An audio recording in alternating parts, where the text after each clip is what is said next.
Hello, everybody. Welcome to Peaches and Powerbombs. I'm one of your hosts, Majestic Marie. Thank you for joining us in this late night edition of Peaches and Powerbombs. We're usually a little early. I know that, but we wanted to make sure that our guests can make it tonight. Hey, look, Uh, it's my fault. I take full responsibility for your late episode. I apologize. It's okay. It's okay. We'll get through it. If you're not able to be here live, make sure you catch the replay. We always have the replay up on our Facebook and our YouTube channel, so make sure you check that out. Alora, how are you doing tonight? I'm doing good. How are y'all doing on this lovely Thursday evening? You, Dalton. Oh, I'm sorry. I thought she said me, but I couldn't hear everything. Like my sound I went out say of my y'all. How headphones are for a y'all second. doing? Oh, I Me and am the doing both of you. great. Yes, I am doing great. I'm super excited to be here. I literally, since I've watched y'all's first episode, I've watched any and everything, and I'm super excited to be on the coolest named podcast for wrestling out there, Peaches and Power Bombs. Thank you. Thanks. Absolutely. So We're Yeah. excited. I know I don't want to take the episode over, but I do have to ask, just because I've never gotten the chance to, how did you come up with Peaches and Power Bombs? How was the name created? Okay. Yeah, that was me. Well, we both live in Georgia, so our state fruit, our state plant is a peach tree. So I just kind of took that, and then of course it's a wrestling podcast, so I just kind of wanted it to be all cutesy and everything. So I just added peaches and power bombs. It took me 3 seconds to put it together. I gave Alora a few suggestions, and she was like, "Peaches and Power Bombs is too cute. We cannot pass that up." Yeah. And we're just a really positive podcast. We like to put that out there. We don't like to do a lot of negative stuff on here. And I think Peaches and Power Bombs just sounds positive and uplifting and bringing smile to people's faces. So that was the whole thought behind the name. Yeah, So, and we fun kind of fact. Oh, go ahead. we and also we want to kind of bring a female perspective. I don't think you get that enough. And At all. At all. right. And And it's been so refreshing for me. It made me completely rethink how I did things, especially when I'm talking to a female guest. It mhm. made you guys gave me inspiration to be able to speak to and ask the correct questions, not only from, the male's perspective, but going into the female's perspective. So I honestly cannot thank you guys enough. And that comment means a whole lot to us. You both had us crying a couple weeks ago when you were talking about that on Swanton Pod. So thank you so much for your kind And this words Absolutely. is to So Mina, me. by the way. She likes to add her 2 cent she is into. so pretty. Believe me. So you see where there that shoe rack right there? Mhm. If you pay attention to it throughout this podcast, you'll probably see a crazy orange cat climbing up onto it so she can get on the TV stand.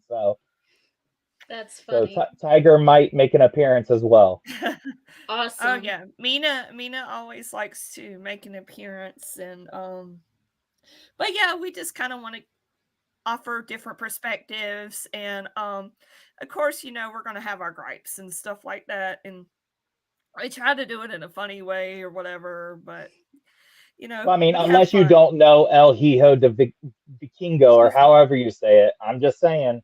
Wait, that way. You know Yeah, you're never going he to live that down, right? no, he turns casual. He turns casuals into real wrestling fans. I mean, that dude is like the best thing on the planet. Duh. So funny story about Georgia being, the peach state. We were actually driving through Georgia to get to Florida to go to Orlando one year, and my middle son, he's 7 now, he's probably about 4. We passed. I don't know what town it is, but I'm sure you can tell me where there's the water tower that's shaped like the big peach. Hmm. Byron, Yes. Okay. Peach And he County. said, "Mommy, why is there a big butt on that stick?" So that's all I ever think about when we have to travel through Georgia is We now, if we go to Orlando or go through Georgia, the game is who can find the butt first. That is funny. That's hilarious. That's pretty good. We have Madeline right here. She says, "Hi, friends." And you stole my question, Dalton. That's cool. I think I know So who that is. She's that is the the wife of Mr. Bill Wright, who is overdriver.com. Incredible people. Yeah, we did get their message, and we're going to talk. Alora and I need to talk about it first, and then we'll get back with you. We're not ignoring you. It's just it's been hectic for both of us. So, all right. So this is supposed to be a backlash prediction episode. So are you guys ready to get into it? Yeah, absolutely. Sure. I do have to ask one question to you, Majestic, first. Yes. Where's Eddie Kingston been? He is injured. He has to have hernia surgery, so he'll be out for 3 months. See, I knew if I asked Majestic Marie, she would give me the lowdown on the EK, man. And Eddie Kingston is hard to get that information. So, if you don't follow his Instagram or you don't listen to his promos from Ring of Honor or anything, you're not going to know because he's just not a broadcasty type person. So So yeah. you're saying just always ask Majestic Marie and she'll give you the lowdown on the Eddie Kingston situation. Is that what I'm hearing? Pretty much. We Our gotta goal know. is to get Eddie on the show one day. That is our goal. Yeah. But do you really think that Majestic will be able to make it through that episode without fainting? Yeah, I think she could. I think she could too. I got through my meet and greet without fainting. Not without crying, but without fainting, yes. And I think after that episode, your cheeks will just be so sore from smiling the whole time. So yeah. I think I can get through an episode. I've already met him, so all of the built up emotions have already been out there. So I think it would be great. Now, Alora, on the other hand, she hasn't had that opportunity yet, so she would be the different story. We'd have to watch her. Time out. So who's the bigger Eddie Kingston fan then? I'm gonna say it's Marie, but I'm a huge Eddie Kingston fan too. I like the fact that he's so relatable. He's open about mental health awareness, and it's like he gets it. Like it's like he's an advocate for like us, So absolutely. So you so need Alora, somebody like that.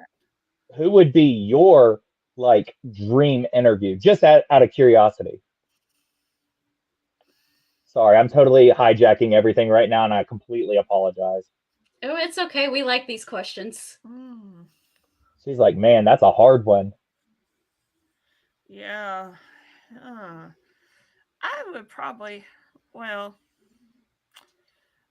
obviously you would want to interview your favorites, like I would say Roman or AJ, maybe Mox. Yeah. Hey, so you let me know if you want to try to contact AJ. His manager or his previous manager prior to WWE, his name is Bill Behrens out of Georgia, actually. Okay. Really good friend of mine. So you holler at me. All right. It'll be a little bit difficult now that he is actually signed with WWE and you have to go through all of their silly red tape. You do, but not impossible though, which I've found out recently. Okay, well, we'll talk to you after the show. You might be able to get us the low. That would be awesome. All right, so we're going to go ahead and get started with the show. I'm excited to see where you guys' thoughts are for Backlash, because here's my thing with Backlash, right? For the past, I'd say 5 years, Backlash just feels like I'm doing a pay-per-view because it's a pay-per-view, right? Right. This one feels different to me. This one feels like I'm starting new storylines, I'm continuing storylines, and I'm creating new storylines. That's how I feel. So I think this is kind of a significant backlash. And in addition to it's taking place in Puerto Rico, and they don't do many events in Puerto Rico. So I think that's another reason why it's special. You remember when they first introduced the Elimination Chamber at New Year's Yes. resolution or I think it was like something. 2009 or 2010, if I'm not mistaken. Nah, well, I think it was earlier because Was it? Bischoff was general manager. You're right. You're Yeah, right. and that debuted in Puerto Rico. So that was big for them. And I think, this is big for them too because we're seeing something totally we're seeing a lot of changes going on with Triple H and his ideas and all this stuff. So it's exciting. It's an exciting time right now.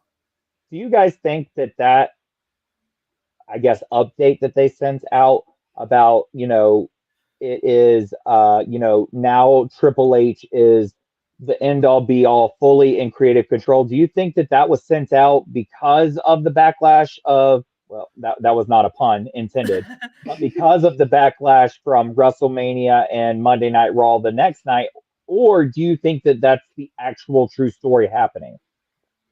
I think it's a little bit of both. I think Triple H is actually going to be taking more in charge and actually be putting forth his storylines that he would like to do. But I think he is still receiving advice or suggestions in his ear, in the background, and maybe throwing the old man a bone every once in a while, almost, and that kind of thing.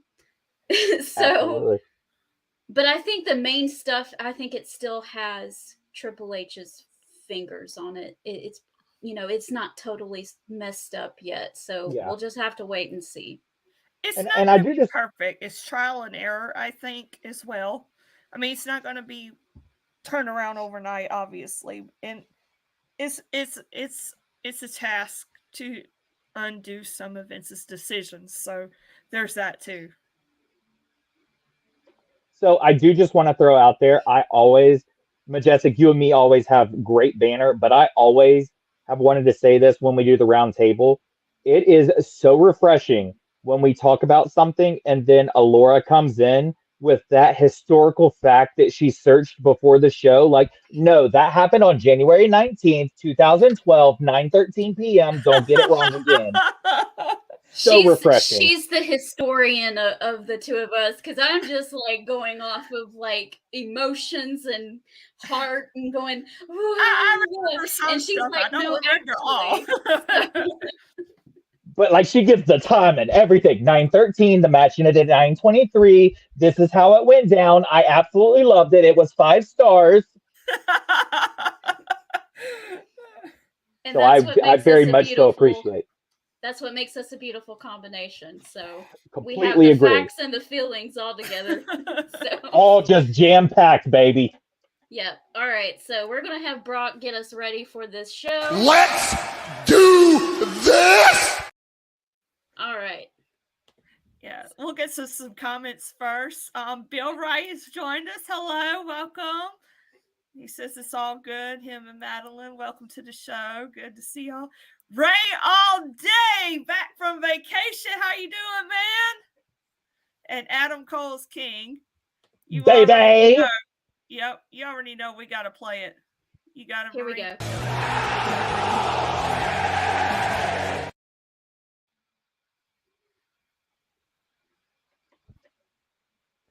Did it play? Yeah. Oh, it did. It did. You had to I was like, wait. You had to click the tap for sound button real quick. You know what? Just for shits and giggles, sorry if I can't cuss, I'm sorry. Play it one more time just because it's great, baby.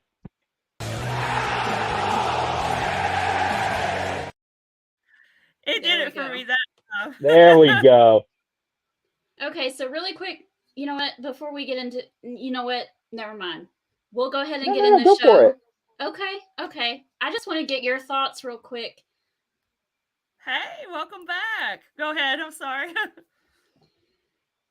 I just want to get your all's thoughts real quick because Alora was only on with us for about 5 minutes yesterday, and then Dalton, you weren't able to make it. What were your all's thoughts on the draft and the new World Heavyweight title? You want me to take first? You want to go first, Miss Alora? I'll go first. As far as the draft goes, from what I've seen, I haven't watched anything lately, just life. But from what I saw of the draft, it was very underwhelming. Like I said, this is going to be trial and error. And so, yeah, I felt like there was going to be some big surprises, but there really wasn't. Now, seeing AJ returning on SmackDown, I was very happy with that. What's funny about that, though, is that they didn't even act like that was a big deal. I think that was very disappointing as well. That's exactly what I was going to say. It was underwhelming besides AJ returning, but AJ returning didn't feel special enough for me. They didn't even say he was returning from injury. They're just like, oh, look, it's the OC. And I'm like, he's been away for like what, 6 months, and y'all don't care? Hello. Well, and here's the other thing. I was really excited about the draft because, this is like the 4th or 5th draft they've done, and they've had really great drafts, and then they've had very underwhelming drafts, right? I felt like this one was kind of middle of the road because you did get that AJ Styles one. You did get a couple of champions switching brands. You did see where Rhea Ripley is not going to be on the same, brand as the rest of Judgment Day. You saw all that, but here's the other thing. I was expecting more NXT involvement, and I was very excited about that, and I felt like that was not fulfilled on my end. She is going to be on the same brand as Judgment Day. They're all going to be on Raw. Wait, it was Charlotte that was switched brands, right? Charlotte's ridden.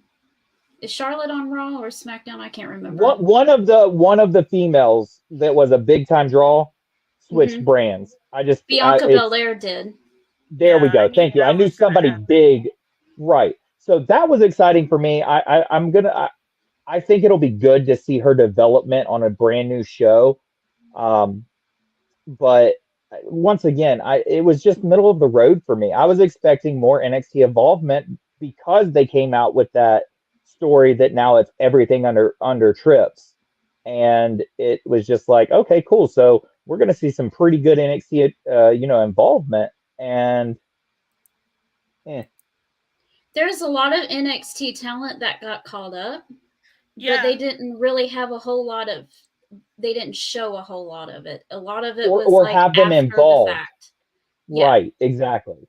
You saw the performance center where they would stand up and everyone was clapping and things like that. And then you had that altercation between some of the girls and all that kind of stuff, which is funny because both teams ended up being drafted. And you're like, well, why does a match on NXT going to even mean anything? Because I don't know what they're doing. Right. And I believe in Triple H. I think there's an end game there. I just think it could have been presented a lot better once the story was out that it's Triple H's show now. You know what I mean? Right. So I was okay with it. Just to make okay, Charlotte's on SmackDown. So she stayed. Mm-hmm. Okay. I think the first thing will be Charlotte and Belair. Well, it is a goal of Bianca's to be all 4 horsewomen, and Charlotte is the last one. Yeah, right. That would be good. Shane? I know this is completely off topic, but did y'all see where they're talking about JD McDonough, or however you say his last name, potentially joining Judgment Day? I saw a little something about that today, but I haven't really looked into it. Sugar Shane he says, just the draft was a letdown. Braun Breaker didn't even get drafted, and the new title is a participation trophy. Yeah, I was really surprised Braun Breaker didn't make the draft. And I do want to know, what are your thoughts on the new title design? I think it looks okay. It doesn't look bad to me. I personally absolutely love it. Yeah. And reason being is because we've seen so many different iterations of the belts that Roman Reigns holds where it's just that W. Yeah. So now to see where they actually, it's almost like they took that W, mixed it with the 10 pounds of gold, and I think it looks phenomenal. Mm-hmm. Yeah, it looks pretty good. There's a And lot of hate out there for it, though. I don't think the world heavyweight title, I don't think it'll be a participation trophy only if Cody gets it, which I don't think he's interested in that. Everybody else was stopping to look at it during their entrances last Monday, and he didn't give two rips about it. He just kept walking on past it. And he said in interviews and everything that his main goal is to go after Roman. So it's just going to be a year-long struggle to get him there. He'll probably go after the Money in the Bank to try to do it, and then fail with that, and then I think he'll eventually win the Royal Rumble again, and that's how we'll get there. See, I'm opposite of that. I think that I agree with you. He'll lose Money in the Bank. I think he'll lose Royal Rumble, and I think it'll be a whole storyline of since he lost it at WrestleMania, he's now on this losing streak, and they'll make it some kind of stipulation where it's going to be, like if I don't win, I can never challenge for the title, or I quit, or whatever, versus Roman's titles. Interesting. Well, he's already did that in AEW, though. That's the That thing. he lost in AEW. Yeah. Right. That It'll be interesting. True. We'll see what they do with it. Yeah. And like after WrestleMania, he got destroyed by Brock, Tina's favorite or Marie's favorite person. And that's things like that to kind of keep him more or less distracted. On the island of relevancy, if you will. Mm-hmm. Which, by the way, Majestic, I freaking died when night 2 of WrestleMania, you were all upset that Cody didn't win. And then the next night, I open Facebook, and the first thing I see is, hell yeah, beat him, Brock. And I'm like, yes. Yeah. Beastie is my favorite on WWE. So it's Beastie over everybody. Sorry, Cody. It's really funny, though, because my husband is a big Cody Rhodes fan, and he doesn't really watch wrestling. But he did watch WrestleMania, and he was distraught. It was his first WrestleMania. It was his first wrestling letdown, and it was kind of adorable. And awesome. That's awesome. Everybody remembers their first. Yes. And then the next night, he was like, "Oh, cool! Your favorite Brock and my favorite Cody are going to team up together."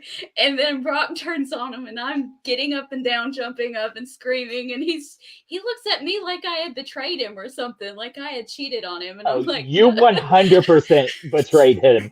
He will never be able to trust. He will never be able to trust you again. That's like watching the show that y'all watch without him. That's disgusting, Majestic." Well, sorry. He'll never recover. He'll never recover. No. Yes, Look, we see your comments on YouTube. Motor Torque Wrestling. He says, honestly, I don't see no titles changing at Backlash, but however, the one match is intriguing. Bianca versus Io Sky. I really want Sky to win. She has worked towards the top. I think that one is a little up in the air. I'm not really sure. I'm very 50-50 with that one. Yeah. Okay. I'm trying to see. Didn't Damage Control go on SmackDown too? Yeah, they did. Maybe that's who I was thinking of, because I knew Bianca did, but I could have sworn that a whole group. Yeah, it had to have been Damage Control. That's right.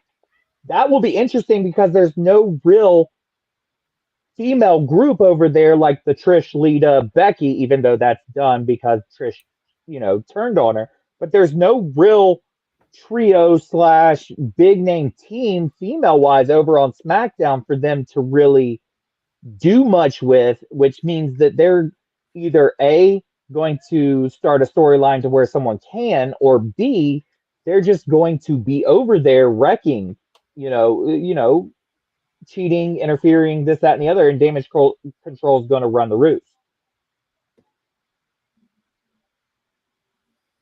Shane says, I look for Roman to get injured or take time off, and they crown a new Universal Champion, and Cody wins the world title, and Roman challenges him at Mania. That would not mean the same at all. No, that's a participation trophy at that point. I know you didn't comment just one thing, Motor Twerk. You've been kind of spamming our comment section here, and I can't pull up every little comment that you have because a lot of it is hello, hello, hello. So his name is Motor Twerk. Motor Twerk. I thought you said Motor Twerk. No. Yeah, that's a lot of. I might have to. Yep. Okay, we have someone who's blocked now, so. Don't spam the comment section, people. You will get kicked out. Give him old Scott Hall. Oh, Scotty, I miss him. I do too. That was actually part of my first wrestling letdown was when the Cal Prod. I was a WCW guy when the Cal Prod was brought out and Goldberg finally lost. That was my first big letdown at like 12 years old. So that's so sad. Still bitter. Yeah. Okay, so first up on the show, we have the SmackDown Women's title on the line. Rhea Ripley versus Zelina Vega, which is interesting because both of these ladies are drafted to Raw, so it doesn't really matter. But it'll be a good showing either way. Yeah, they've wrestled a few times against each other, and Marie made the comment the last show we did that they do have good chemistry together, and that's always a good thing. And in addition, Zelina Vega has Puerto Rican heritage, so I think this is one of the main reasons why they went with this. They already know they can get the job done. It does two things. One, it could get the fans' attention, get the job done, and two, it allows Zelina Vega a chance to perform in Puerto Rico, and so there's all that. Here's my feelings on this one. I absolutely am a diehard Rhea Ripley fan. Diehard, have been since NXT. I think that she has put in so much work to look the way she does now, as well as in-ring work has been tenfold. I mean, she has really done what she needed to get that WrestleMania moment that she got. And as a heel, if you guys were in that WrestleMania arena, you would have thought that she was the biggest baby face of all time because everybody's behind her.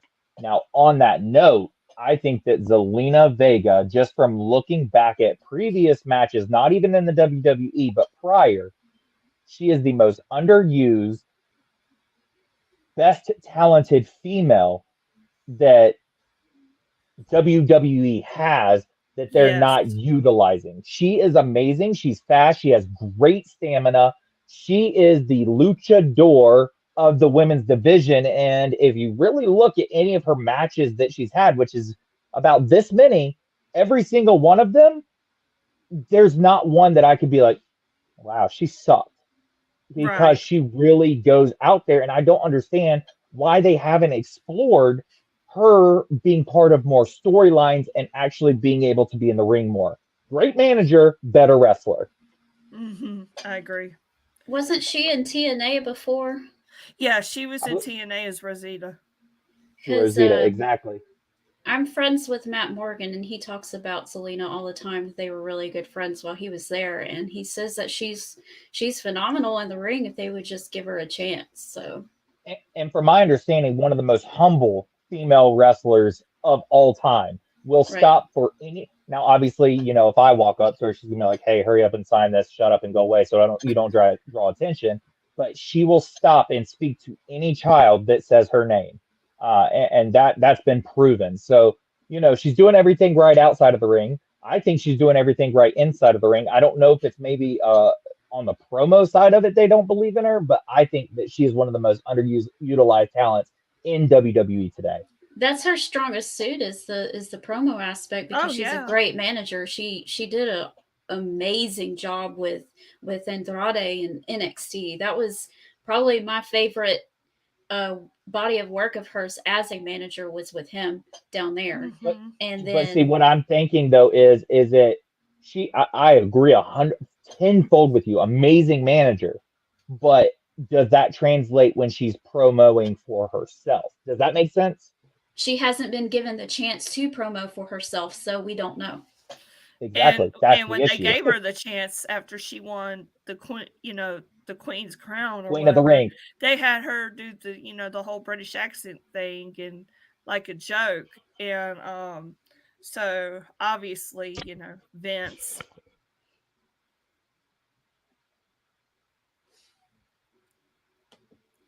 Yeah. Okay, Bill says that his heart broke at the end of the Goldberg streak. I think everybody's did. Me too. Still one of my most heartbroken WCW moments of all time. Yeah. And Christine says in Puerto Rico, Selena needs to win. That is her home country.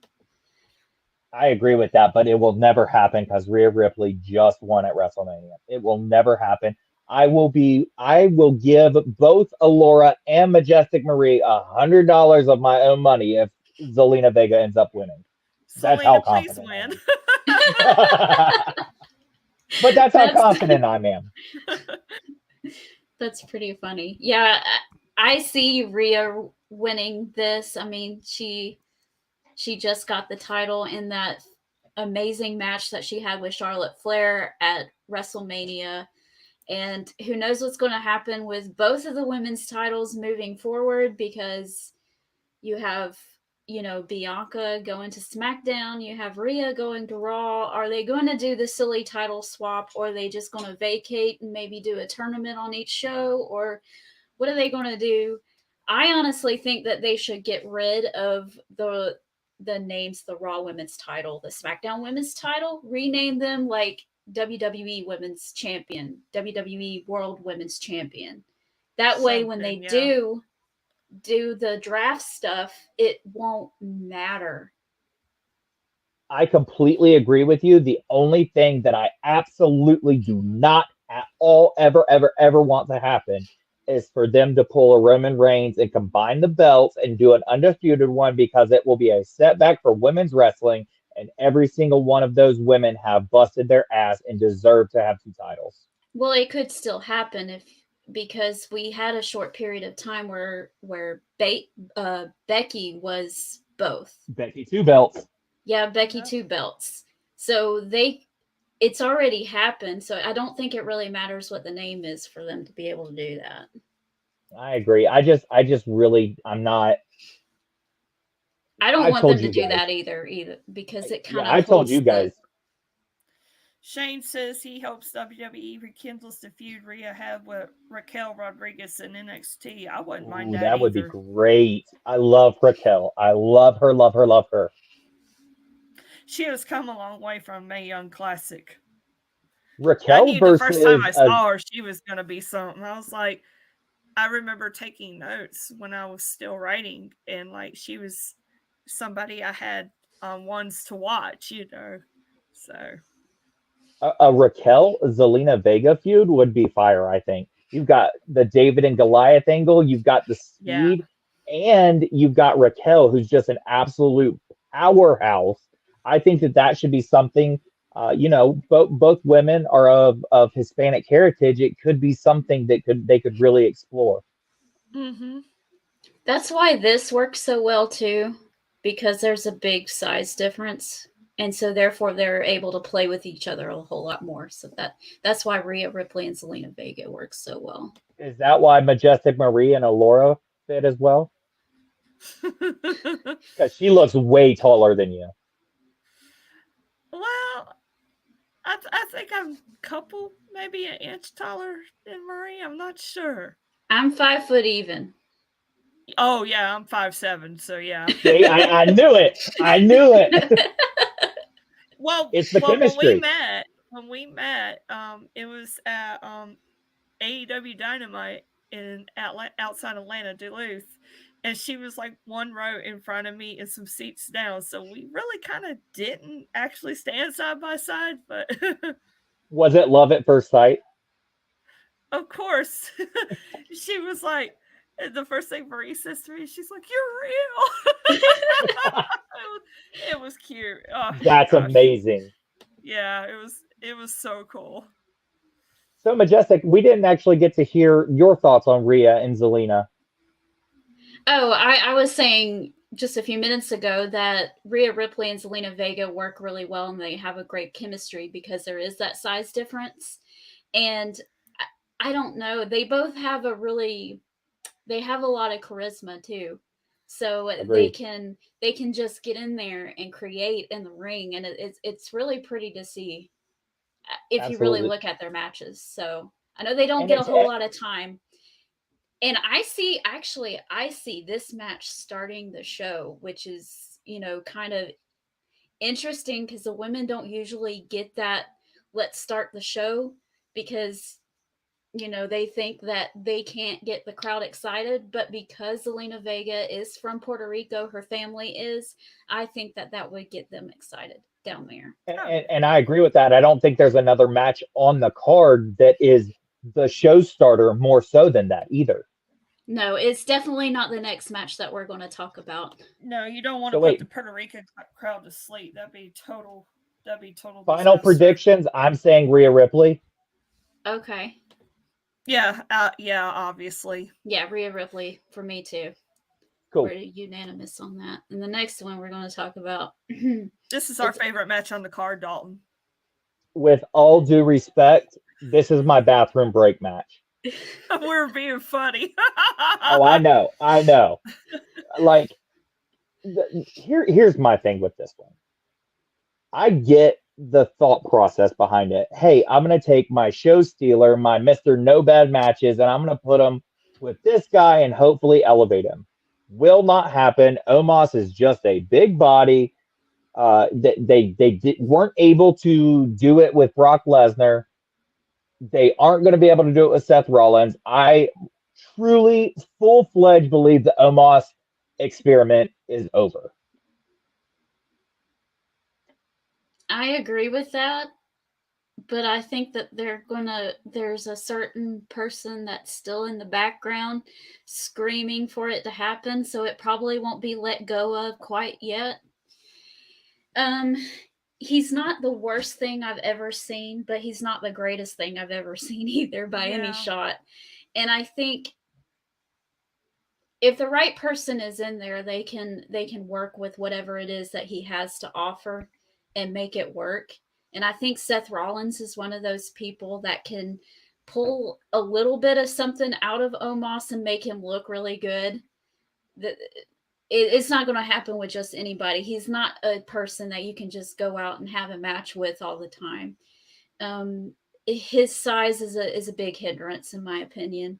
Mm-hmm. And he Go ahead. I'm sorry. I'm not a in-ring master or anything, but to me, he looks like he's clunky. I don't know if he actually is or not, or if that's just the way it shows. I don't know, but he's looks got 7 clunky. left feet. Yeah. And I don't want this to come off racially at all, but I look at Omos as an African American great colleague.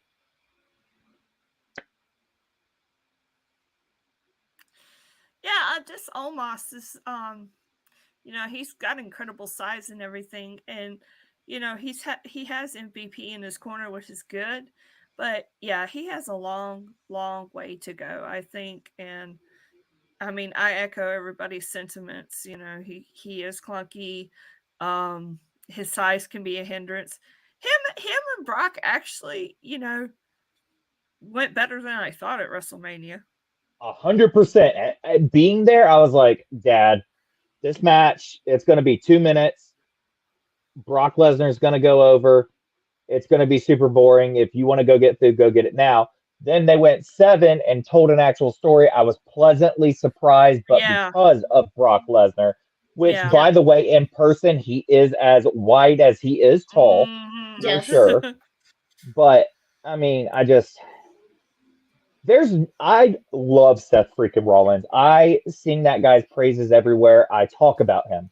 There is nothing, even with MVP in his corner, that excites me about Omos. Nothing. And it's funny because we were talking about this last night, and Stroff said, well, if you follow him on Twitter, if you follow Omos on Twitter, he's actually really funny and witty and all this other kind of stuff. And I'm like, well, then why don't they let him show that?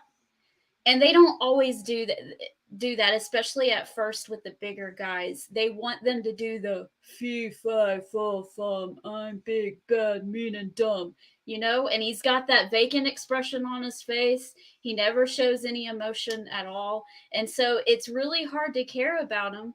And if you think about it, Brock Lesnar was like that when he first started. And then when he came back from the UFC and everything, and Paul Heyman was his mouthpiece, and he didn't do much of his talking on his own. And you didn't really get to see the personality of Brock Lesnar until, like,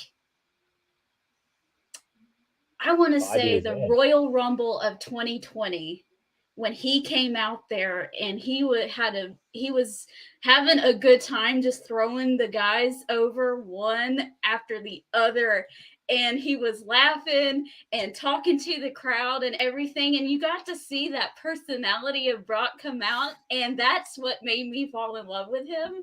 And he's just been on that role ever since when he came back from the pandemic and everything. He's been showing his personality wait to hear this. a whole lot more, and it's been fun, so fun to watch Brock now. He's yeah. Go ahead, Alora. I can't wait for this rebuttal. I cannot wait for it. That's hold on, let me. Yeah, just. I hate you. I hate the air that you breathe. I hate the fact that you're even living. You make me sick. I was actually going to play that for you. That's great. That's amazing. Great That's minds amazing. think alike.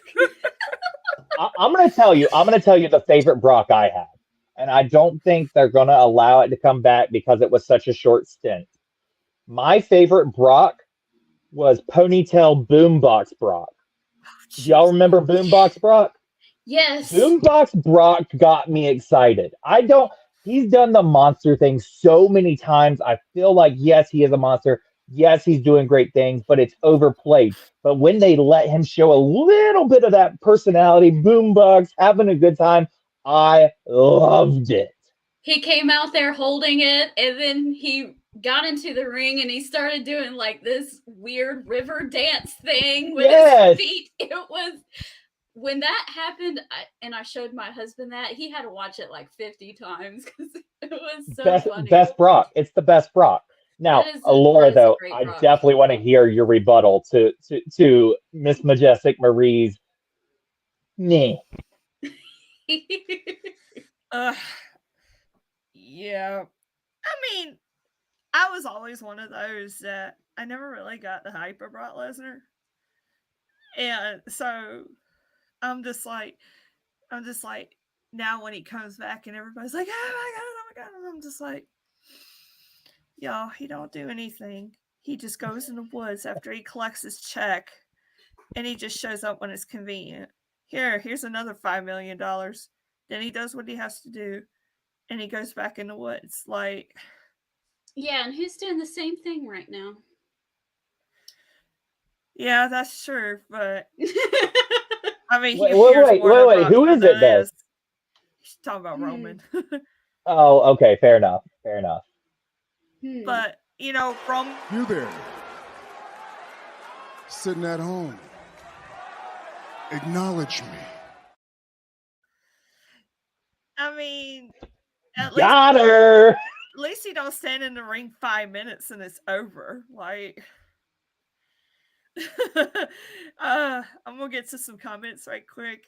Christine had agreed with what we said earlier. Shad, hello, welcome to the show. Yowie wowie. Yep, he's Gary a big Joe, Bray Wyatt Honor fan. the Elite. He says, hello. Thank you. Love these ladies. Just unfortunately to me, this is feel of a bit mismatch. Talk about Selena Vega and Rhea Ripley. Vega is a boss. Let's see. They better have something for Seth soon. The disrespect bothers me. Yeah, he's kind of been. Honestly, I really think he's definitely in top contention for Has to be. the new title for. And Gary, he almost puts me almost to sleep. Comment of the night so far. Yep. Yes. Ooh. My music corner. Hey, welcome. It Hey, could John. be worse. It could be worse. Omos could be going up against the Great Khali. Oh my goodness. Bro, y'all want to know like, I know this is completely irrelevant, but Oh gosh, the the match that Playboy. always goes back to me is, do y'all remember the Big Show Floyd Mayweather match? Oh my God. That's how I feel like this Omos Seth Rollins match is. It's like, ugh, what a snooze fest. But I do want to know final predictions. Oh man.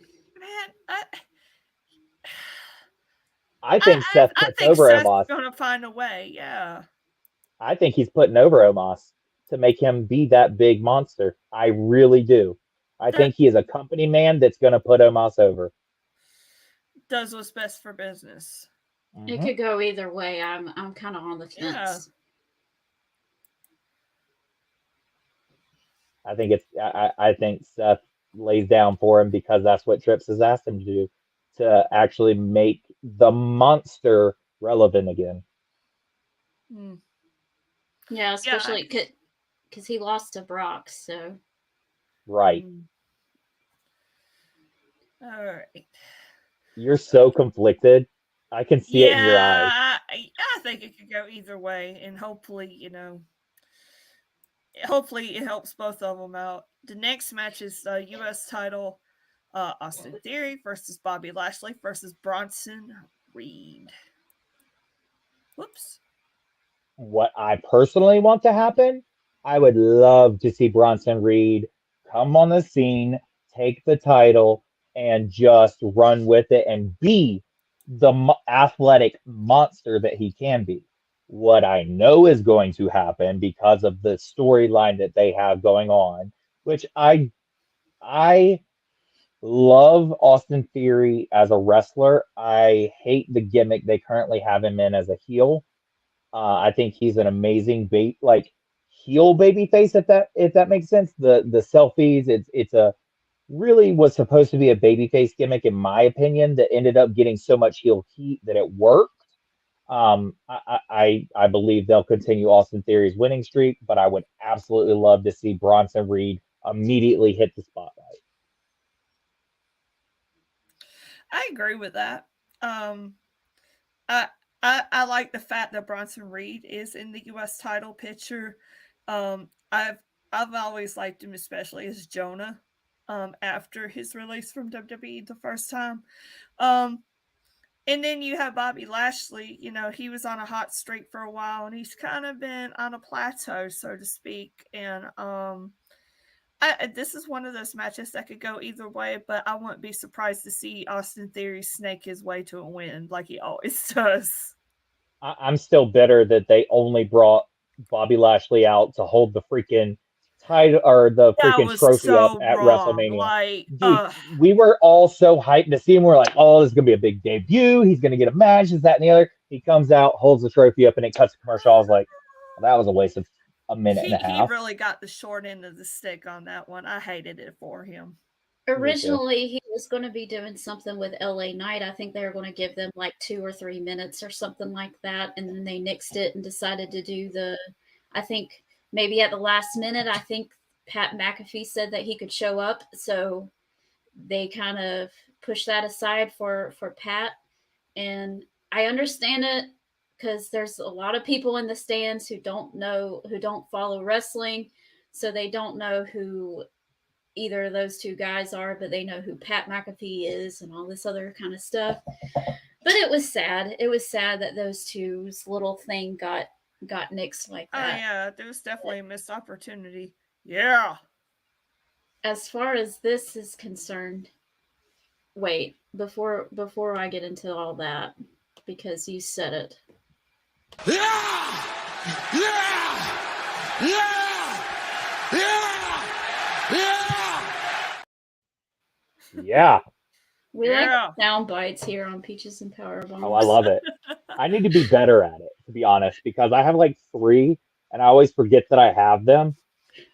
But like there's been times that I've watched some of my episodes back and I'm like going back and forth and I have a soundbite of MJF saying shut the fuck up, and I should have used it so many times at this point that I'm just bitter that it's just sitting there and I forget about it. That's funny. That's funny. As far as this is concerned, it could... I don't know. I'm a fan of all 3 guys, so it's really hard. I have a soft spot for Austin Theory because he's from Atlanta, so I got to see a lot of him on the Indies run, and he is, when he doesn't have handcuffs, that dude is amazing. He is a heat magnet. And he's got that face that, you know, that jock in school. He's not really a jock, but he thinks he is. In school. I 100% understand what you're saying. Oh, I can't stand you. He's so good at that. It's like so the cool loser. Yes, the cool loser. He thinks he's amazing, but he's not. And so in my opinion, if Austin Theory was at AEW with creative control, he would have immediately, just been at the top and stayed there sitting right. Could you imagine no holds barred promos between MJF and Austin Theory? I mean, that would be money. Crazy. That would be money. Crazy. Christine says he's an arrogant punk. I wish they would knock him out. See, she's thinking the same as we are. He has just gotten way too big for his britches. And he's so good at it. I'm happy to see Bronson Reed back and would love to see him win, but I also like Lashley, but Austin will retain. Yeah, my thoughts exactly. LA Knight is awesome. He's not annoying. Yeah. Yeah. Yeah, so the predictable route is Austin Theory. Bobby Lashley really needs it too, but Bronson Reed could be the sneak in there. I don't know. Here's my thought process on it. If there were a title 2 Chainz hands on this match card, I think this one has the biggest probability of being the surprise title change. Other than that, it's Austin Theory all day. I'm really glad that Austin Theory is in this match too, because that match between Bobby Lashley and Bronson Reed, they just don't have that connection with each other. So thankfully there's a third person in here that can navigate it a little bit better than how their last match went. Just very slow and clunky, if I were to describe it. They weren't connecting. It just wasn't going well. Sometimes that happens, you know. Kind of like, well, you're not going to have that special connection with everyone in the ring. No, so unfortunately. Yeah, but in my opinion, they were way off any kind of connection in that match. Yeah. So final prediction for me, my brain says Austin Theory, my heart says Bronson Reed. Austin Theory retains. Yeah, I agree. I'm going to go out on a limb and say Bobby Lashley's going to get it. Okay. Interesting. I don't hate it. I don't hate it either. I would love for this to be a surprise title whoever thing. wins, I can't be mad at it, you know? Exactly. This is the match that I'm okay with whoever wins the match. There's not another one on the card that I'm confident enough to say that there may be a title change. But this is the one where it's like, if there is one, I'm okay with it. Mm-hmm. Okay. Next is the Raw Women's title with Bianca Belair versus Io Sky. this is going to be good. I think this Match is of the going to be night, a in my opinion. surprise match of the night. I think that since her stint in NXT and the War Games match that she put a freaking clinic in, I think that Io Sky has been shadowed by the other two Damage Control members, I agree. when in all reality, just based off of athletic ability, she is 10 times better athletically than the other two. I think that this is the time where WWE management goes, holy crap, I didn't really realize what I found. Io Sky loses the match for sure, but puts on a 5-star clinic and will immediately then be noticed. Yeah, and that could cause a rift in Damage Control too. I could really see that happening. I think we're already seeing a little bit of dissension, subtle dissension, Very subtle. and because everybody knows all three ladies are great in their own right, and obviously Io Sky, you got to give that girl her flowers soon, anytime soon. Always. I don't think it's going to be against Bianca Belair, but I mean, yeah, Bianca Belair is just untouchable right now. She is on fire. Well, and the other side of that is Bianca Belair 110% had the best WrestleMania entrance. The match with Asuka was a little rough, but the praise that she got just from that WrestleMania entrance, plus all the matches that she's had since WrestleMania, you can't give me 3 reasons, even if you searched high and low, why you wouldn't want Bianca Belair representing your product. Absolutely. She does Period. such a good job of presenting the company in such a positive light. She's never getting in any trouble. Her and Montez don't go out and do that partying stuff and all that kind of thing. She's got such a sweet disposition about her. She's very approachable, very relatable. People just gravitate towards her. Young, middle-aged, old, I don't care how old you are. I don't care what color your skin is. Bianca Belair probably talks to you in some way, and that you really, like to watch her. So she's a real people's champ. Yes. To me, Bianca Belair is just a total package. I mean, she has it. Yeah. And I think it was a great idea for her to be drafted to SmackDown because, SmackDown's on a bigger network. And like you said, she is a great representation of WWE. WWE needs representation like that. Someone who little girls look up to, and and she presents herself in a positive way. So, absolutely. Well, and since the Becky 2-belt story happened, I'm the man, I'm a woman, I'm doing this. There really hasn't been that super positive female champion that little girls look up to. Yeah, that is Bianca Belair. That is Bianca Belair in a nutshell. Yeah. With Io Sky, I think she's going to get really close to winning the match where it looks like she's going to. And either Bayley's going to interrupt, either by accident or on purpose, costing her the match and causing a rift. That's what I think is going to happen. I love it. I absolutely love it. This 100% is my pick for match of the night. Period. Point blank simple. Absolutely. My music corner said it best. 2 women I enjoy watching out of the most of the women's division. Bianca will retain, but it's going to be a battle. I agree.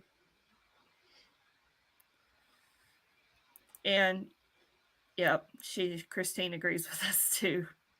So final prediction on this one. For me, match of the night, no doubt about it. Io Sky becomes very, very close. I like the Bayley thing causing the rift. I don't think they're ready to break them up like that or start that rift quite yet. I love the opinion. I'm going to respectfully disagree. I think that Io gets really close and it becomes a little bit more long-term and we get 2 or 3 more Bianca Io matches. And then the Bayley rift happens. Bianca Belair, 110%. I've never been more certain than anything in my life, retains. If anything, they could play it off as an accident if they decide to go that route too. So build it up over time until it boils over. That would Exactly. probably be the best course to action. Well, and the thing about it is, Dakota Kai, the third member of the group, has already had the story of turning on a partner with Tegan Knox, which they That's could right. also play in. They could also play into this story of Tegan Knox being the person who distracts them and be like, "Hey, you see Bailey and Io talking backstage, saying, "Hey, we've seen this before from Dakota Kai. She turned on her War Games partner, Tegan Knox. Why wouldn't she do it for us?" Didn't she turn on Raquel Rodriguez too? yes. Absolutely. Yeah, so she already has that history. So it's kind of like they could play on the fact that we're going to get to her before she gets to us. What I would love to see happen is they do that storyline, right? And they gang up on her for weeks, and then it turns into, a returning Tegan Knox saying they've buried the hatchet, and now we got Tegan Knox and Dakota Kai versus Bailey and Io Sky. Would love the angle. Interesting.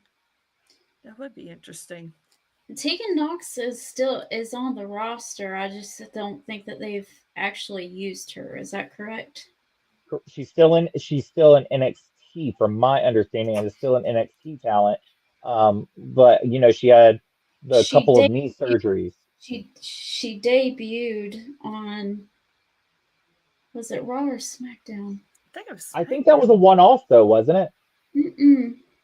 Oh, well, hey. Let me see. I don't want to get anything wrong here. Laura, I need the exact date and time and which Raw it was, which episode.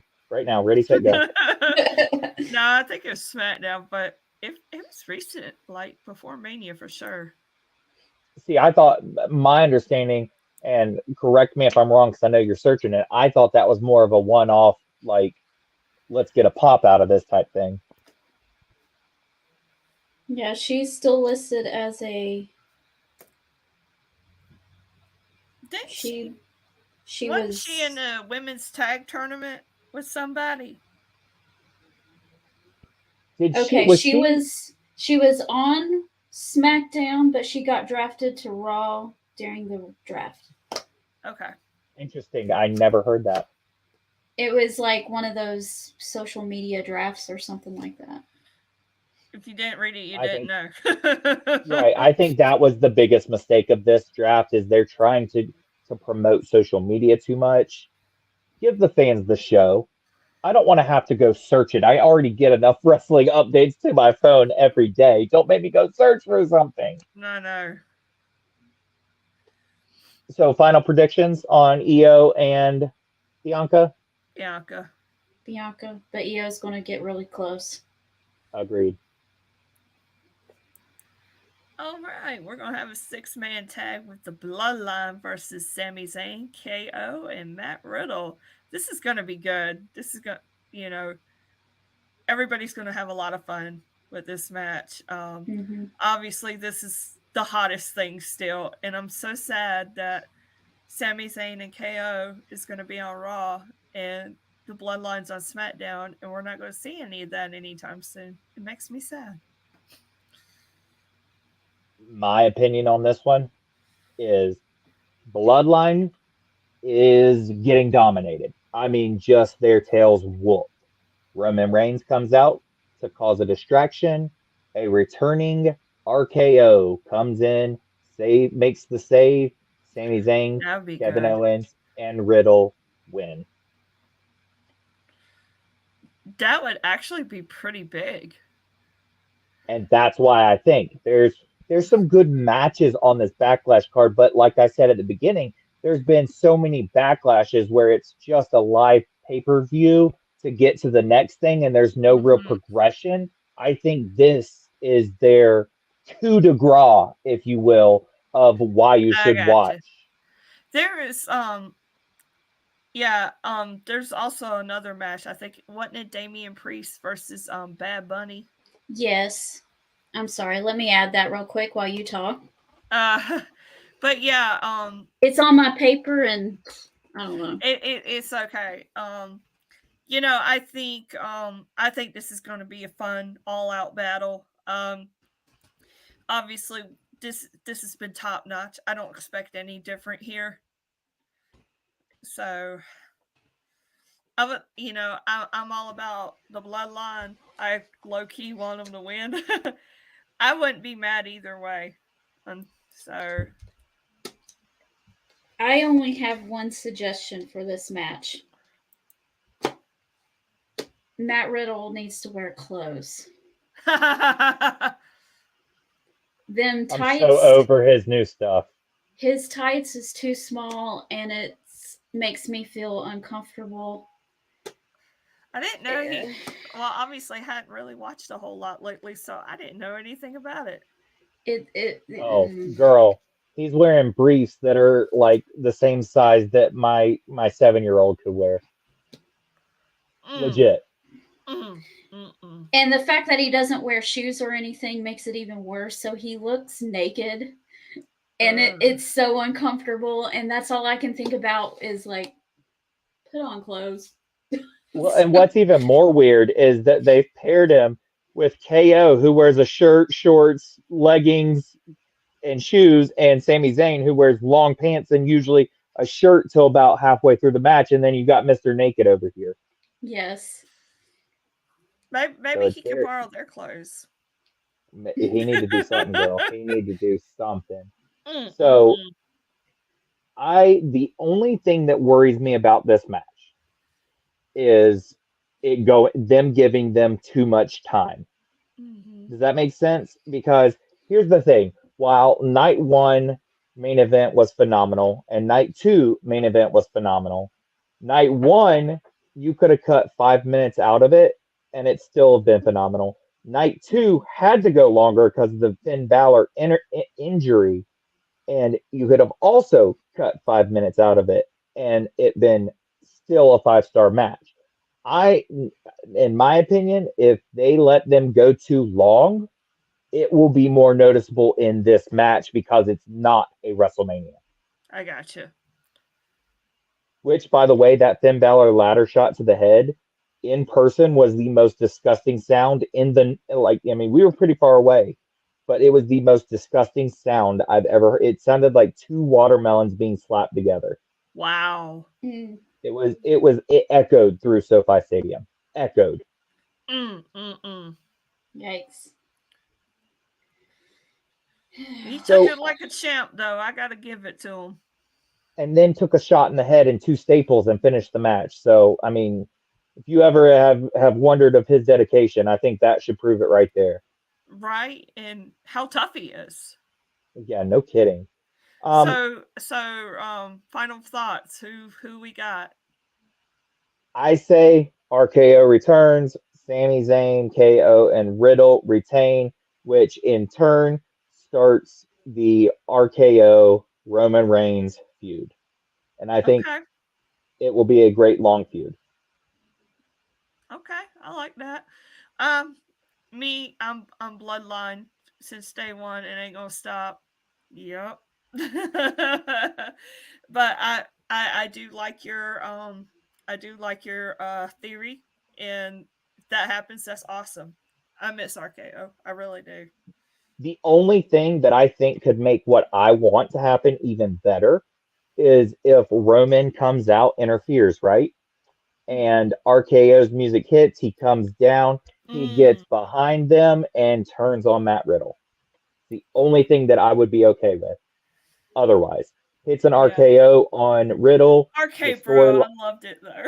I do too. But the storyline is RKO's been out for 8 months, 9 months, and he's heard from Riddle 3 times. He doesn't really care about him. RK Bro is not a real thing anymore. Fight me. Right. 2 very big potential storylines out of that. Wait a minute. Did you just say fight me? Always. Fight me! Fight me! Fight me! Fight me! Fight me! Don't fight me! That's exactly where that comes from. Yeah. It was Fight a me. shoo-in. Hey, Alma, glad to see you. I hope you get better. Alma is such a cool name. Yes. Bailey's already showing signs of selfishness. Oh, of course. That's just Bailey. All right. Here's my thing with Bailey. I think that this heel run has been some of her most incredible work that she's ever done in her career. But I also really miss Let's hug it out, Bailey. I really miss it. I miss it too. Amanda, my wife, hey, smile real quick. Hi. She's like, I miss it too. I want to be able to wear my I'm a hugger shirts again. Yeah, my niece when she was 9 loved Hugger Bailey, and she was so sad when she tore down her little floaties. It broke her heart. So whatever happened to now Slap Wrist Girl? I didn't know there. I don't know. You know, the one girl in NXT that was at every show that she knew Bailey was on. Izzy.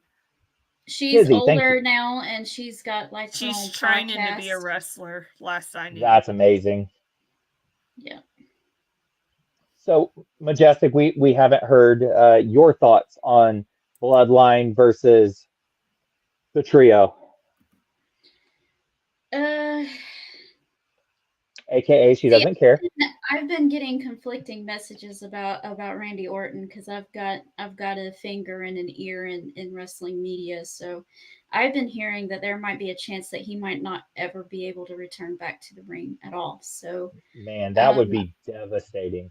That hurts my feelings big time because for there was like a few years where I didn't watch the wrestling on TV from the time I was 15 to the time I was like 22 or 3. I didn't watch wrestling on television because I was getting to the age where I could notice how they were treating the women on television, and it made me sick. So I stopped watching, but I still consider myself a wrestling fan during that time because I still went to indie shows and stuff like that. So I'm like, I still went to shows. So yes, I was still a wrestling fan during that period of time. I just didn't watch it on television. And so I don't know what was the thought I was trying to have? Oh, Randy Orton. I was about to say. I went back and I saw a few things that Randy Orton was doing, during that time because I wasn't watching it while it happened. And I was like, his promos sucked. He didn't, he looked entitled, and not in just the I'm a wrestler, I'm portraying entitlement, but pure entitlement during that time. It looked genuine. So I was early like, Randy, I don't like that. Early Randy was awful. Randy Orton didn't become Randy Orton until Legend Killer Randy Orton, in my opinion. And to me, it was like a really bad Shawn Michaels. Because I grew up during the Shawn Michaels stuff, and I'm sorry, I'm not a Shawn Michaels fan because I remember that Shawn Michaels, and it was like, can't stand that. So it took me a while to warm up to Randy Orton the way that everybody else loved Randy Orton. And then I don't know what it was when he turned 40, he turned into a completely different person. And he seemed more relatable. He got more comfortable talking and being himself out there and all these other kinds of things. And that, now I love him and I don't want him to go away because I didn't get that time with him that everybody else did. I didn't get to see him grow. So I hated Legacy Randy Orton. I thought that was career suicide at the time. Honestly, I was like, he's getting paired with these 3 absolute legends, and he is not ready yet. And I hated Legacy Randy Orton. I hated Legacy. I thought that was the dumbest thing ever. And I know I'm going to get a bunch of heat for that, but I think that he was. Are you talking about Legacy with Ted DiBiase Jr. and Cody Rhodes, or are you talking about Evolution with Triple H and Evolution? Excuse me, Evolution, okay. Not Legacy. Evolution. I think that he wasn't ready for that spotlight. I think they pushed him way too fast because of his name, and I think his promos were absolute trash. I don't think until he showed the amazing heel that he could be when he became Legend Killer Randy Orton did I become a Randy Orton fan. So as far as this match goes, You're so conflicted. I don't know. If the bloodline loses, if the bloodline loses, it but I don't see them completely making that tear quite yet. They can't do it till at least the end of May because I'm going to SmackDown like in 2 weeks, and we can't have that. I think there will be a tiff. You know what? I think the bloodline's going to win, but Solo Sikoa is going to be the one that takes care of business, so the Usos still look bad because they were getting their rear ends handed to them, but Solo Sikoa came in there and took care of business. Love it. I think that if the Randy Orton angle does not happen, I'm 100% on board with that. In my opinion, I love Cody Rhodes to death, but it should have been Jay versus Reigns.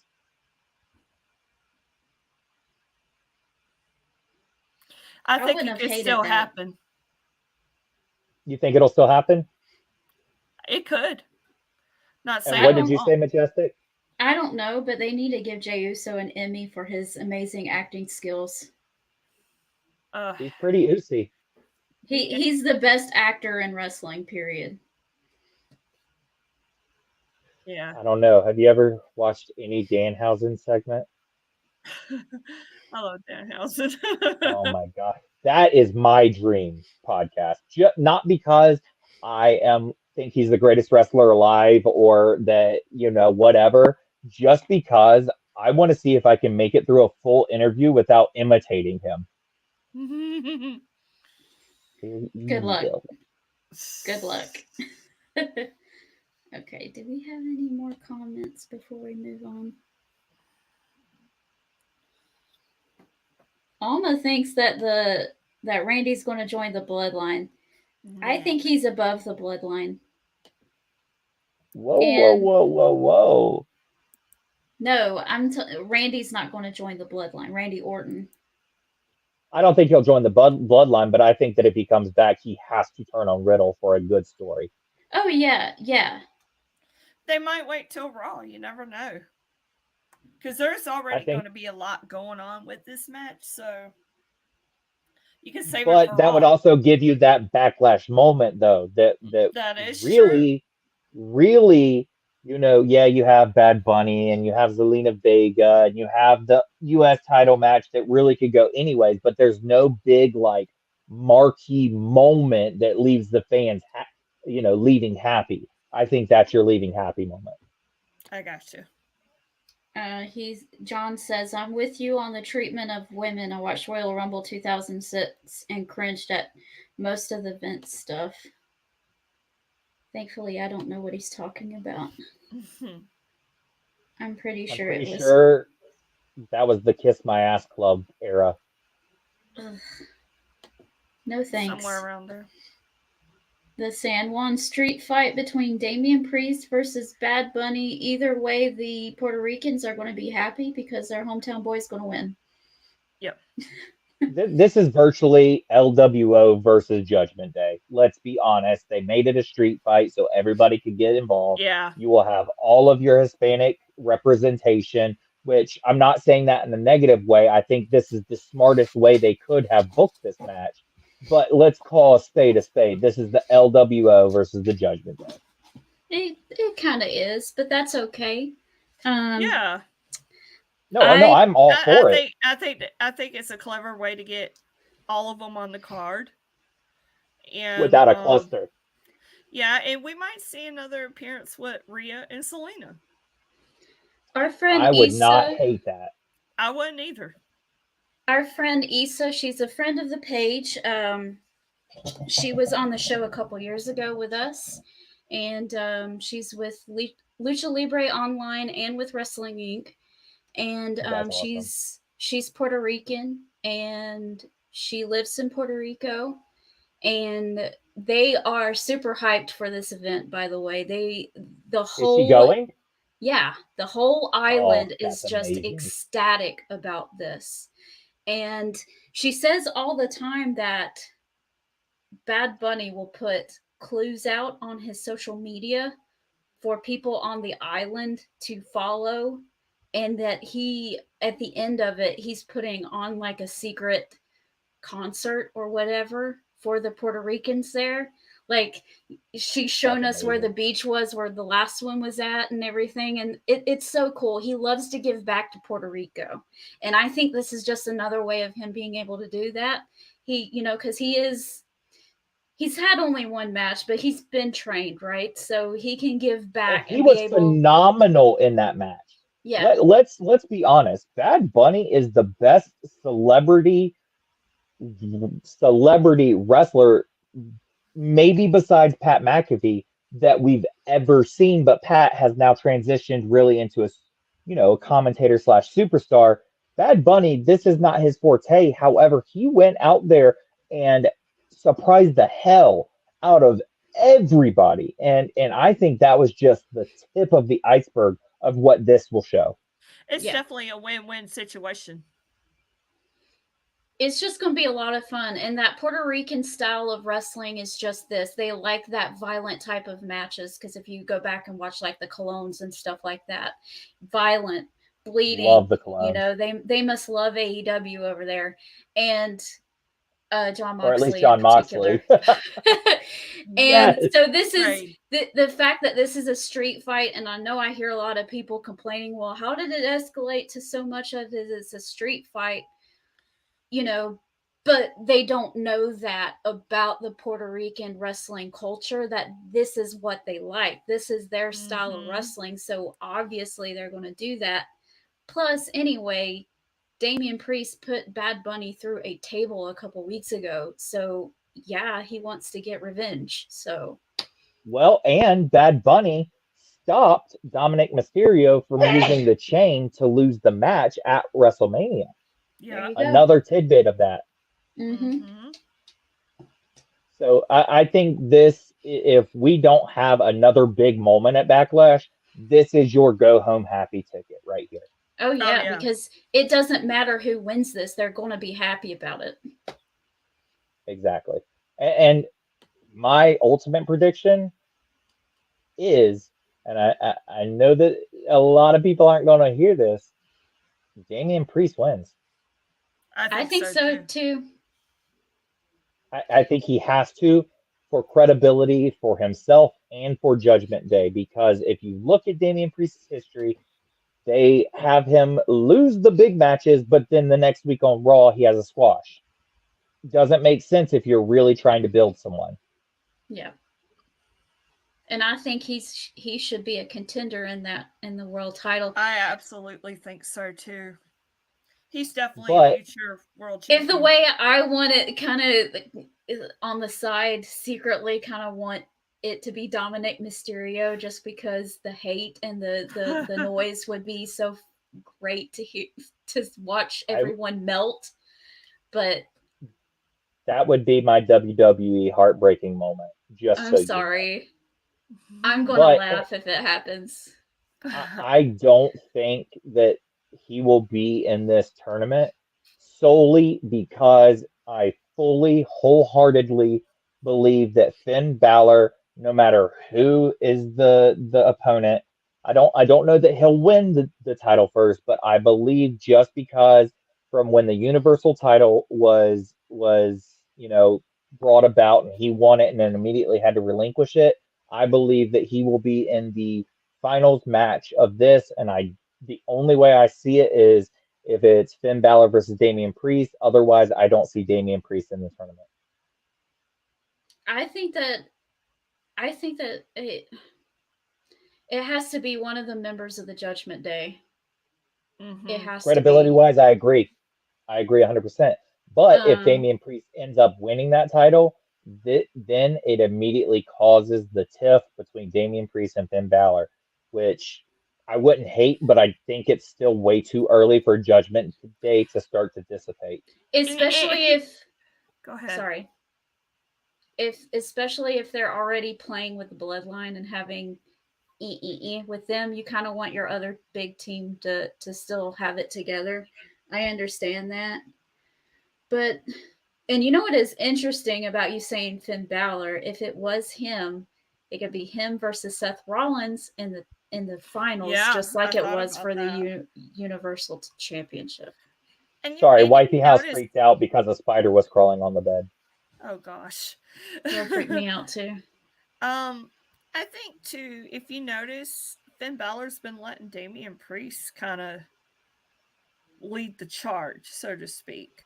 So you got that too. So I think the New World title 110% has to go to Seth freaking Rollins. After all the things that they have asked him to do, and he has happily done, including a match with Omos, he deserves that title. I know that all these guys have busted their tail, and they all deserve contention, but Seth Rollins deserves the title. Period. Point blank simple. Whoa. I wouldn't be mad at it. No. I have a feeling. Seth, if it wasn't Seth, who's the only other person? Well, it could. I don't know if you heard me. Well, it could be Dominic Mysterio who's getting the heat of the heat. All right, guys, it's been a fun night. I'll see you guys.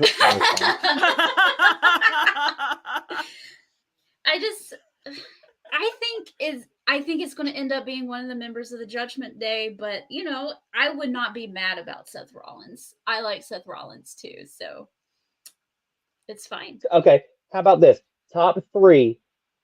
Your top three picks for the New World title. Sorry, I totally have gone away from Backlash. I'll say my top three: Seth freaking Rollins, right? Mm-hmm. Seth freaking Rollins and Seth freaking Rollins. We'll just okay. go with that, right? Oh, he's serious. He wants to hear. Oh, I want to hear Dominic Mysterio. No, I'm done. Dominic Mysterio, Seth Rollins, or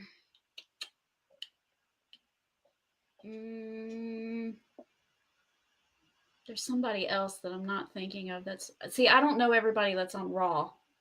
You know what I wouldn't hate, in all honesty? What I wouldn't hate, if it's not Seth Rollins, is them to give Rey Mysterio one more title. Oh, that'd be good. I would not hate it. I would respect it. I would respect the decision for all that he's done. And with them going to Puerto Rico, what that tells me is they are trying to draw back in some of that Hispanic viewership. I think that that's your ticket to that. What if it's Brock Lesnar? If it's Brock Lesnar, then they fucked up, for lack of a better term. I'll agree with you, but it's still funny. But hey, here's the thing that I will agree with you, Majestic. If they do give it to Rey Mysterio, I would not hate Dominic taking the title off of him. That's the only scenario that I'm okay with Dominic holding that title at this point in his career. That's cap. Totally cap. That means lie.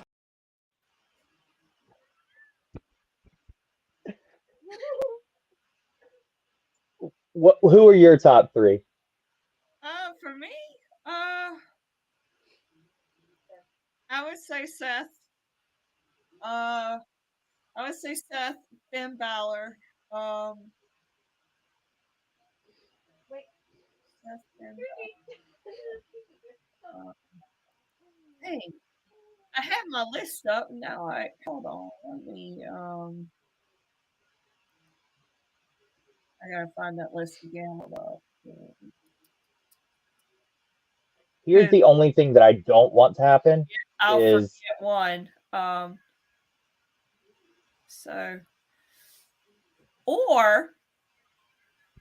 Yes.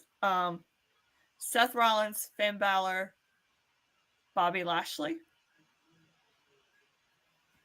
Wouldn't hate it, but I also think that he would have to, in order to receive the credibility that world title needs in its first holder, he would in the tournament have to dominate every match, including the final match. Yeah. Him and The Seth Rollins at the end, I think you'd just be torn. Like, I would be so torn. I would be so yeah. torn. The only thing, the biggest mistake that they can do, absolute biggest, is to give it to Cody Rhodes. That title Yes. will They then can't do be that. no, it'll then be a participation trophy title. Period. Point blank simple. You couldn't beat Roman Reigns, so Triple H had to come up with a title that you could hold. That's what it will be looked at. Yeah. Christine says, "How about Edge?" I think that's, it could possibly he could possibly be in the tournament, but I don't think it would happen. Edge has been drafted to SmackDown. Oh, he has been? Okay. Mm-hmm. I didn't know that. Even if though, I don't think that storyline wise, Edge makes sense at this point in time, even if he was still on Raw. And Edge has also hinted at the fact that he might retire at the next time that they're in Toronto, which is in August. So that would only be several months. So at the other hand, you could just give him one last little run before he leaves. But I don't know. That just seems like, oh, poor little thing. Here you go. I need Edge versus AJ Styles. I'm sorry. I need it in my life. Oh my God. Yes. Like, how could you They're not? both on SmackDown, I think. Yes. We got to have it. I mean, yeah. I wouldn't mind that for like an intercontinental type thing. You know what I'm saying? Throw Gunther in that mix. Ooh. Oh, that would be good. I think just standalone match. They wouldn't have to. Don't really necessarily both of need them are the legends title in their own right. Yeah. They wouldn't need that. So then here's my question though, since I brought him up. Who, if this year it happens, who is the one to dethrone Gunther? Oh. After him beating Sheamus and Drew McIntyre, I just really don't see a viable option for someone to take the title off of Gunther. I think that they need to treat that Intercontinental Championship and his reign and how well he's been doing in every amazing match he has as a world title, not as a secondary title, and give him that long reign that he deserves.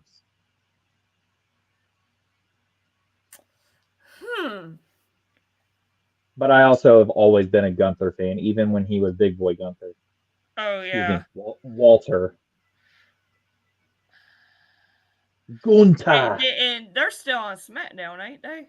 Or... No, they're on Monday Night Raw. No, they're on Raw. Raw. They're on Raw now. Okay, I just saw it. Duh. But see, even then, there's not really a viable option. Well, you got Shinsuke. You got Johnny Gargano.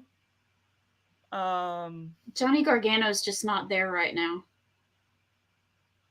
And Shinsuke, while I love him and I love Japanese strong style and I love almost every match he's in, just isn't believable to me right here and now after he just beat Sheamus and Drew McIntyre. That's just my opinion. Well, Drew McIntyre was the other person I was trying to think of when we were talking about possible world title contenders, because you could have him come back and turn heel. He did go black on his social media, so yeah. I don't hate that actually. He needs a change, and that could be it. Yeah. A Drew McIntyre versus Seth Rollins or a Drew McIntyre versus Finn Balor final match would immediately elevate that title. Immediately. I agree. And then that would be really good too, because then he could defend it on Money in the Bank, which is going to be in London this year. Mm-hmm. It almost lines up too perfectly. That's what's scary. Now she's got me like, damn, Drew McIntyre's winning it. And that's okay with me. I'm okay with it too. He did not get he was handed a bad hand. Yeah. He was set to win that title off of Brock, and it was going to be all great. The pandemic happened. He I won hated it that for him. in front of no one, got no reaction, didn't get a proper chance to have that title, and I feel bad for him.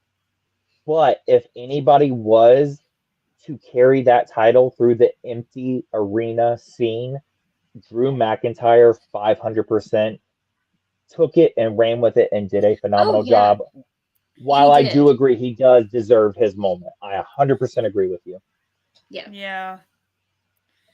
Yeah, I hate, and it was something that was completely beyond anybody's control. That's what makes it so, I don't want to say extraordinary, but yeah, I mean, the pandemic was something serious for everybody.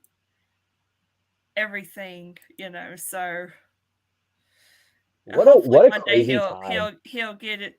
I really hope one day Drew will get his flowers, in front of think a he live will. crowd. I think that that's on the back burner in WWE's mind, that while he did win the world title, we weren't able to give him that moment. And he, I mean, Drew came And in then he very, won the title. I think he won the title twice, actually, and it was still Thunderdome era. He probably, that's Yep. why he said he don't want to hear the Thunderdome era ever again. Exactly. Well, you got to think Drew came in as a young lad. I'll use lad because of him. Mm-hmm. As a young lad, left, made a name for himself, came back, deserved that world title win, but didn't deserve to have that world title win in an empty arena, which sucks. Yeah, that just sucked. I hated it for him. I do too. So, Well, final predictions on the street fight, though. yeah, I think Damian Priest is going to get it. I'm going to say Damian Priest, too. We totally went off topic, but It was so fun, though. It was so fun. It was like we had to say it all. Oh, yeah. We got one more match on the card. It's going to be Marie's favorite match. Yep.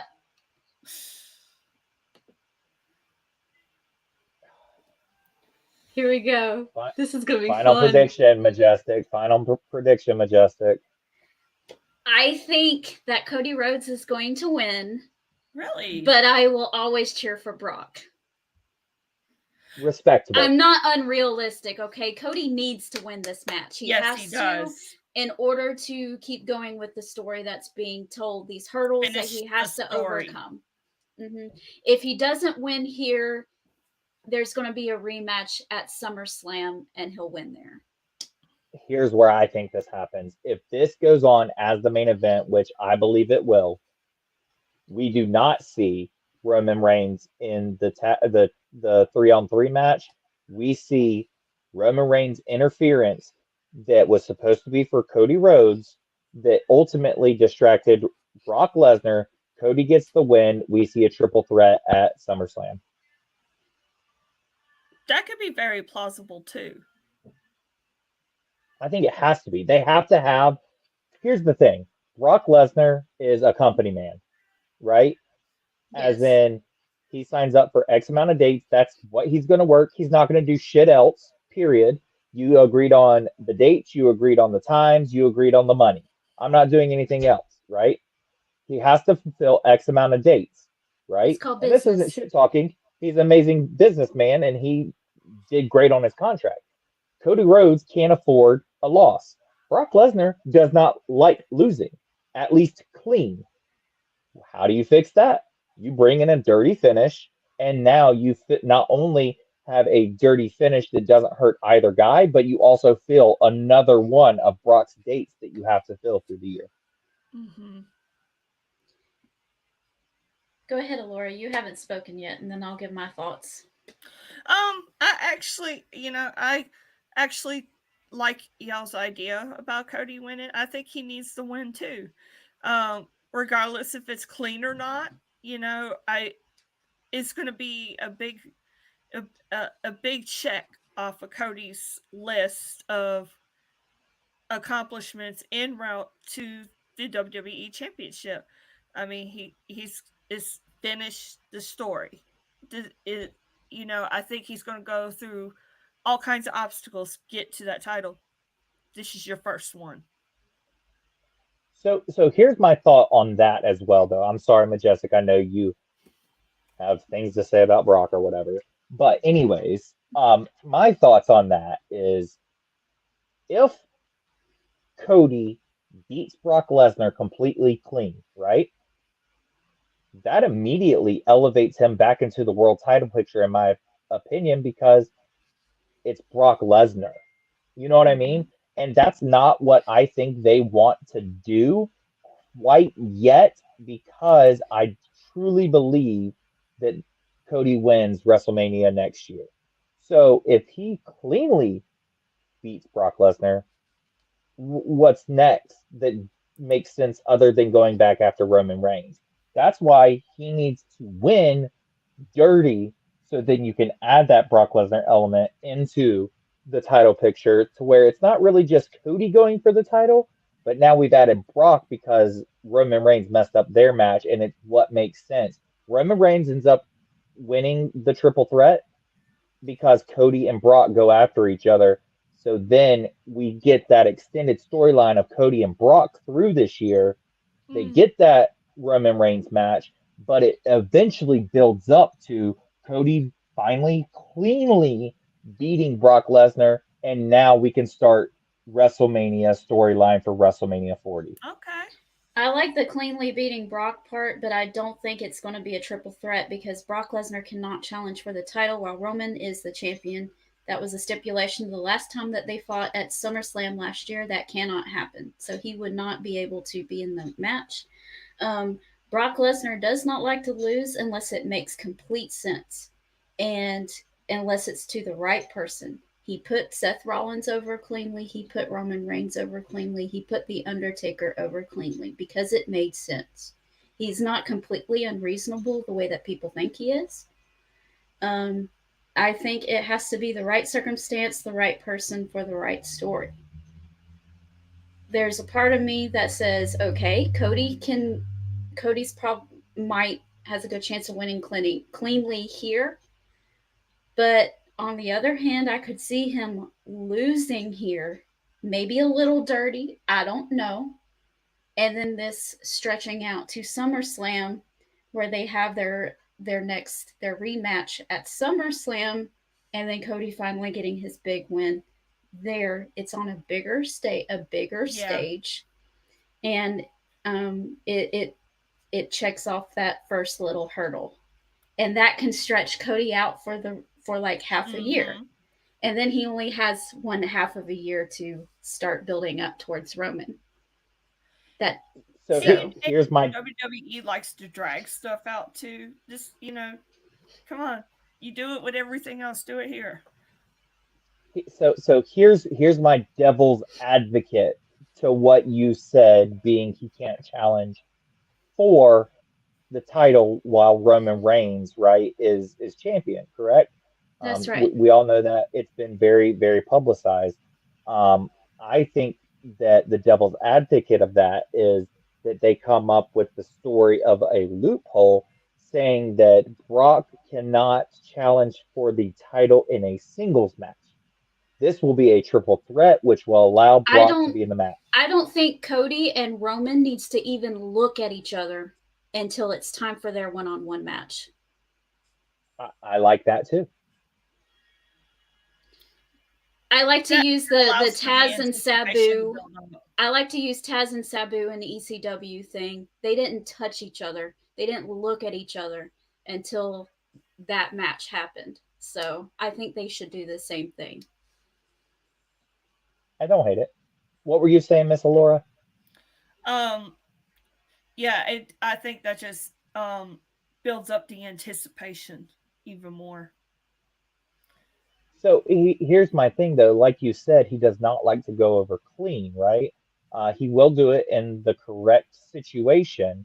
Do you feel like this is the correct situation? And if not, how does he go over dirty? I think it could go either way. If Brock doesn't want to do SummerSlam at all, or if he doesn't want to face Cody through the whole if he doesn't want to stretch it out, I think he knows that Cody has something. He's not stupid. And he knows that he's the next big thing. He's going to do the job either now or later. He will do it. I love that you called Cody the next big thing, which was legitimately Brock's moniker when he came in. That's funny.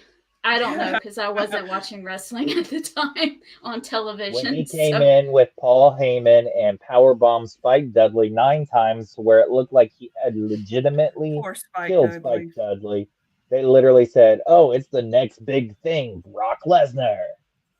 Oh, that's great. That's great. And See, he that's actually, smart. He picked the smallest dude on the roster and decided to kill him. That's great. That is great. have you ever seen He's that video? no. You need to search right this second. Brock Lesnar power bombing Spike Dudley. Ugh. You know how you feel uncomfortable watching Matt Riddle? Watching that was uncomfortable for me because it legitimately looked like Spike Dudley went completely out. Okay, y'all keep talking. I'm not going to be able to show it on. Well, there's no I'm not gonna. y'all, so. Yeah, she's taking care of something. I'm not going to be able to show it online because they'll get me for Copyright. I get it. copyright. So But that's crazy. did Laura, were you able to watch that live where he was just obliterating Spike Dudley? I probably have. Yeah, I more likely saw it. So Yeah, it was just super uncomfortable. Did you find it, Majestic? I don't know. Look, what I'll do is I'll find it as soon as we are done and I'll send it Okay, to you wait. guys. Oh my. Yeah, okay, she found it. Oh my. Yeah, Good thing Spike Dudley knows what he's doing. yeah, but it's almost uncomfortable, right? Yeah. So yeah. yeah. And that was like that was the build up for Brock Lesnar, and then it was just like kind of fizzled, and then he came back out and did it, and he was the next big thing. But like every time I see Brock Lesnar, even though it's like 15 years later, that's the image in my head every time I see Brock Lesnar. It's him just obliterating Spike Dudley. I always say it. He eats people for breakfast. I sense some tension when it comes to Brock Lesnar, Laura. Is it just because of her love, or is it your hate? It's both. A nice mixture of both, like 2 cereals, 1 bowl, right? I like to bring it up and I like to talk about how much I love him and how wonderful I think he is and look at what he does and oh, isn't this funny? And oh, isn't it fun just to watch him obliterate every person that ever steps up to him? And she's just like, ugh. Played out. She says played out, but then she does one of these. See, yeah. I keep saying that, and she's just like, well, it's different. And I'm like, is it? I will say, I was very over the Roman Reigns experience until the real build up for WrestleMania started to really kick off, and it really brought me back in. So. Oh, I like Roman. We the ones, I'm a baby. big Roman fan. And you know, a lot of it's this so funny stuff. If I zone out, like if I zone out around the Mister, he'll go Roman Reigns, and I'm like, huh, what, huh? Nice. Oh. So you said you like Roman, but is it enough to do one of these with me and Alora? Oh yeah, I do it all the time. It happened. Yeah, I'll do that. And then I told him, I said, when we go to SmackDown and Roman is there and he talks about acknowledge me, I swear to God, I'm going to do like some screaming like I never have before. Because we done been through, since I've been to a WWE show, we've been through a pandemic. I've had a lot of stuff going on in my life. I mean, so much has changed. I got to let it out when he says acknowledge him. Baby, I will acknowledge you. And I just know my poor mister, he's going to be sitting there looking at me like, she lost her damn mind. Yeah. See, you're brave. I won't let my husband come to shows with me Why? because I don't want him telling me to be quiet. See, he doesn't understand that that's the way it goes, that you're supposed to yell like that you're supposed to yell funny stuff at them and all that kind of thing, because I like to heckle. I'm a big heckler. And he's like, you say all that stuff to them? And I'm like, yeah, I'll say all that stuff to them. Fun. So he's the guy that's probably like, Yep, exactly. I don't know her. Yeah. exactly. Oh, Well, yeah. guys, I am getting the side eye from Wifey House. She said it. So Yeah, I am going I gotta get to to head bed out. too. So But I just want to say thank you guys. I definitely want to do this more often. This was so much fun. I love I the had fun banter. I too. love being able to bounce off you guys. Thank you guys so much for allowing me to be a part Thank of this. you. Thank you for coming on and hanging out with us. yes, Absolutely. and guys, thank you all so much for leaving your comments and hanging out with us while we talk Backlash. We'll have to have Dalton back for maybe an AEW show at some point as well, and we'll just have a good old time. Make sure you guys like, share, subscribe, tell your friends about us at Peaches and Powerbombs. We are at 635-ish on Facebook. We are 110 subscribers on YouTube, and we're going to start venturing out a little bit more as the year goes by. Stay tuned, and hopefully we can be on more platforms. It costs money though, so it's going to take some time. But Dalton, is there anything that you would like to plug before you leave? Hey guys, just follow us, like, subscribe, do all the cool stuff that she just said, except for the name Swanton Pod. Obviously, this has gone really well. This is the first time that we got to go live with Peaches and Powerbombs. I see a bright future of us doing a lot more of these. So if you hate me, I'm sorry, you're stuck. And I thank you, girls from Peaches and Powerbombs, coolest name in wrestling podcast of all time. I appreciate you allowing me to come on. I do always like to finish with my tagline, guys. Remember, wrestling is for everyone. Yes. Absolutely. See y'all later. Bye. Thank you, Good guys. night, sweet peach. It's time to go. Good night, sweet peach. It's the end.